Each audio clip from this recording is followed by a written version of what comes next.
नमस्कार दोस्तों, आप देख रहे हैं यूपी न्यूज़ 9 और मैं हूं अनूप श्रीवास्तव।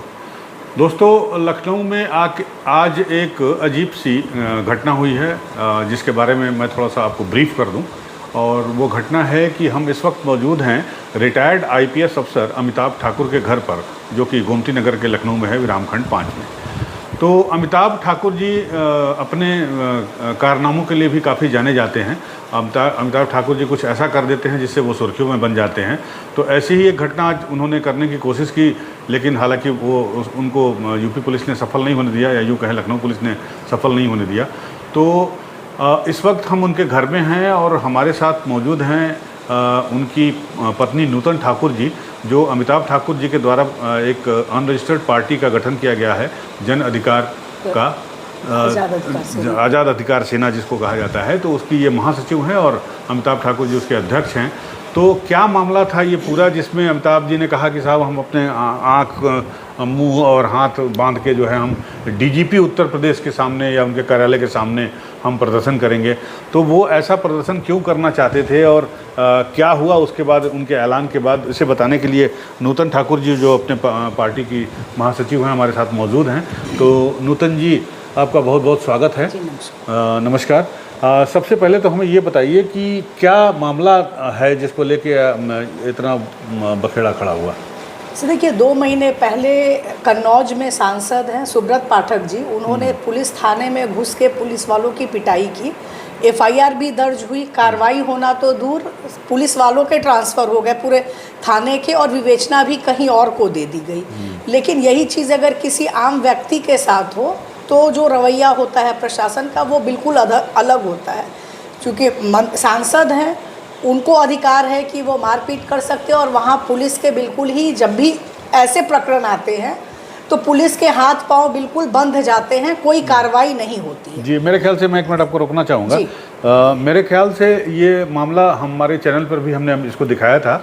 ये सीतापुर का मामला है मेरे ख्याल से, कन्नौज का मामला है, माफ़ कीजिएगा, कन्नौज का मामला है, जहां उन्नाव पुलिस किसी अपहरण के आरोपी को अरेस्ट करने आई थी। और वहां पर जो है वो एक चौकी पर थी, और उस चौकी पे जो है इनके समर्थक पहले वहां पहुंचे, और बताया जाता है कि समर्थकों ने जो है वो पुलिस टीम जिन्होंने अरेस्ट किया हुआ था अपहरण के आरोपी को, उससे छुड़ाने की कोशिश की। इसी चक्कर में जो है पुलिस वालों के साथ उनकी तू-तू मैं हुई, जो फिर बाद में मारपीट में बदल गई। और बताया जाता है कि उस दौरान जो कन्नौज के बीजेपी सांसद सुब्रत पाठक जी हैं, वो भी वहाँ पहुँच गए। रात के करीब 12 बजे के आसपास का मामला है ये, और वहाँ पर वो पहुँच गए थे, और उन्होंने इसे रोकने की कोशिश नहीं की, अपने कार्यकर्ताओं को रोकने की कोशिश नहीं की, बल्कि उनके कार्यकर्ताओं ने जो वहाँ पुलिस वाले थे चौकी पर मौजूद, उनसे मारपीट की। तो ये मामला था, ये मामला हमने आपको अपने टीवी चैनल पर दिखाया भी था। तो उसी मामले की संभवतः आप बात कर रही हैं। तो उसमें उसको लेकर फिर अमिताभ जी ने क्या ऐलान किया? देखिए, काफ़ी जब ये घटना घटी थी तब हम कन्नौज गए भी थे, और तब भी हम लोगों ने कहा था कि इसकी प्रॉपर इंक्वायरी कराई जाए, क्योंकि ये बिल्कुल ही गलत है। जिस तरीके से उस दौरान जो चीज़ें हमें बताई गई, सांसद जी भी थाने पे थे, उनके सामने घटना घटी, ये कहा गया कि उन्होंने भी मारपीट की, लेकिन उनका कहना था कि हमने मारपीट नहीं की। जैसे देखिए, अब अगर आज मैं कुछ कहूँ, मैं तो खुद पीड़ित हूँ कि मैंने कुछ नहीं किया, लेकिन क्या सरकार मान लेती है? सिर्फ सांसद होने से ये कह देना कि मैंने नहीं की, ये पर्याप्त नहीं है। एफआईआर हुई, उसकी इन्वेस्टिगेशन होनी चाहिए थी। मैं ये नहीं कह रही हूँ कि अगर उन्होंने कहा तो उनकी बात न सुनी जाए, लेकिन सुनेगा कौन? उसकी तो कोई निष्पक्ष एजेंसी, अगर उतना ही उस समय में भी हम लोगों ने कहा था कि यहाँ ना भरोसा हो, आप सीबीआई को तमाम मामले देते, वहाँ दे दीजिए, सच्चाई पता लग जाएगी कि किसने क्या किया। क्योंकि ये कहना कि उन्होंने कह दिया इसीलिए ऐसा नहीं किया, तो ये मानना तो बहुत ही हास्यास्पद बात है। इसकी विवेचना होनी चाहिए थी, कोई कार्रवाई नहीं हुई, पुलिस की पिटाई हुई थी, ये जाहिर है। अगर कोई, और इसलिए कि बीजेपी पार्टी के उनके समर्थक है, तो उनको भी, अगर समर्थकों ने ही ये घटना को अंजाम दिया, तो उनको भी ये अधिकार नहीं मिलता है कि वो पुलिस थाने में जाके मारपीट करें, पुलिस वालों को मारपीट करें। एक भी अरेस्ट नहीं हुआ उस मामले में, जितना मैं जानती हूँ।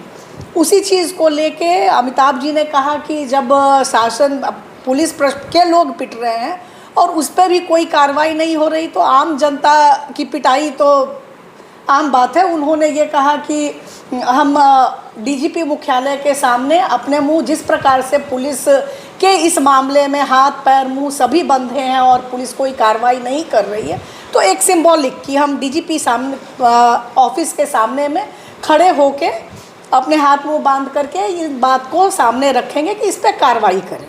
लेकिन सुबह से हमारे घर में पुलिस है, रोक दिया गया। ये भी नहीं था कि बहुत समूह में जाने की बात थी, अकेले उन्होंने कहा था कि रहूँगा।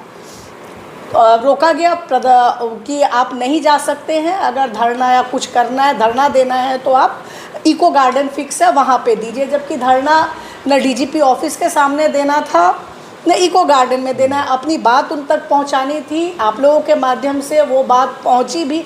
अब उस पर कितनी कार्रवाई होती है, अमिताभ जी ने डीजीपी महोदय को पत्र लिख के मिलने का समय भी मांगा है कि इस मामले में उनके पास जो भी फैक्ट हैं वो अवगत कराएंगे, प्रॉपर कार्रवाई हो। देखिए अब वहाँ से समय मिलता है या नहीं। तो आखिरी सवाल है कि फिर तो अमिताभ जी ने किया क्या, हाथ मुंह बांध के घर में ही प्रदर्शन किया या फिर क्या नहीं किया? उन्होंने चूँकि बाहर जाने से मना कर दिया गया, घर पे ही उन्होंने सिंबॉलिक कुछ देर बैठे और उसके बाद फिर ख़त्म हो गया।